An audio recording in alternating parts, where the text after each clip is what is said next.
Assalamualaikum warahmatullahi wabarakatuh.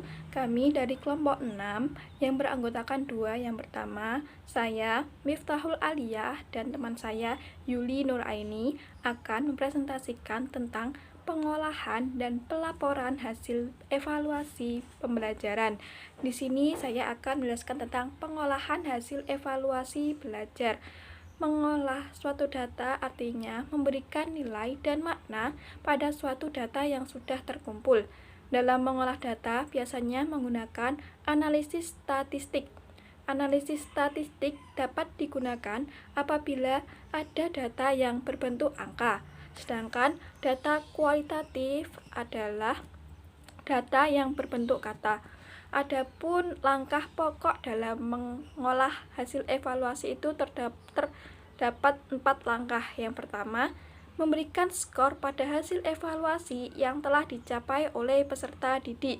Yang kedua, mengubah skor mentah menjadi skor standar yang sesuai dengan aturan tertentu. Yang ketiga, mengkonversikan skor standar ke dalam nilai, baik berupa huruf atau angka. Dan yang terakhir adalah analisis sosial, jika diperlukan dapat dilakukan untuk mengetahui derajat validasi dan reliabilitas soal, tingkat kesulitan atau kesukaran soal, dan daya pembeda.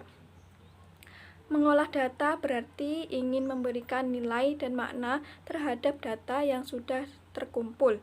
Kebanyakan pelaporan hasil evaluasi pembelajaran melaporkan prestasi dan proses hasil belajar dari murid, dan pelaporan hasil evaluasi pembelajaran melaporkan prestasi dan proses hasil belajar tersebut bisa menjadi tanggapan bagi berbagai pihak seperti guru, orang tua, dan siswa. Semua hasil evaluasi harus dilaporkan kepada pihak yang memiliki kepentingan seperti wali murid atau orang tua peserta didik sebagai akuntabilitas publik, agar proses dan hasil yang dicapai peserta didik dapat diketahui berbagai pihak, sehingga wali atau orang tahu dapat memutuskan sikap yang sebenarnya dan menentukan langkah yang pasti untuk langkah selanjutnya dari laporan ini. Saya Yuli Nuraini akan menjelaskan tentang pelaporan hasil evaluasi pembelajaran. Pada umumnya, pelaporan hasil evaluasi pembelajaran melaporkan prestasi dan proses hasil belajar. Isi laporan prestasi adalah nilai atau skor yang telah melewati ukuran minimal. Sedangkan isi laporan pencapaian hasil belajar adalah pencapaian hasil belajar yang telah ditetapkan oleh kurikulum.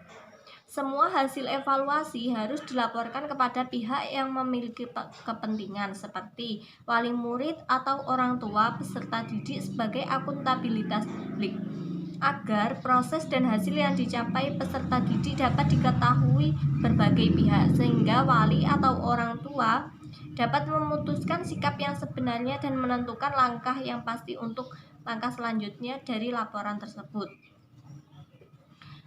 Laporan perkembangan belajar peserta didik adalah media atau sarana komunikasi antara pihak sekolah, orang tua atau wali murid, dan peserta didik dalam usaha mengembangkan dan menjaga hubungan kerjasama yang baik di antara pihak sekolah, orang tua atau wali murid, dan peserta didik.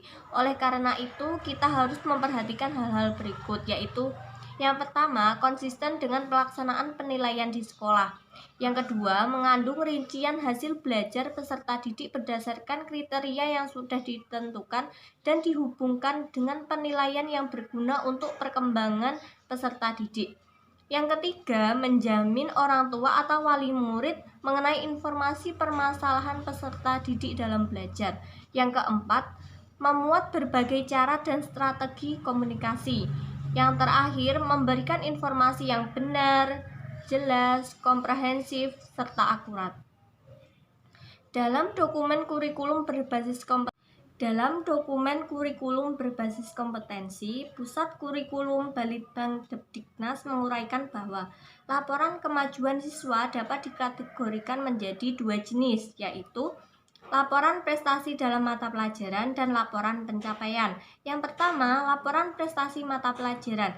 Isi laporan prestasi mata pelajaran adalah tentang pencapaian kompetensi dasar yang telah ditentukan oleh kurikulum.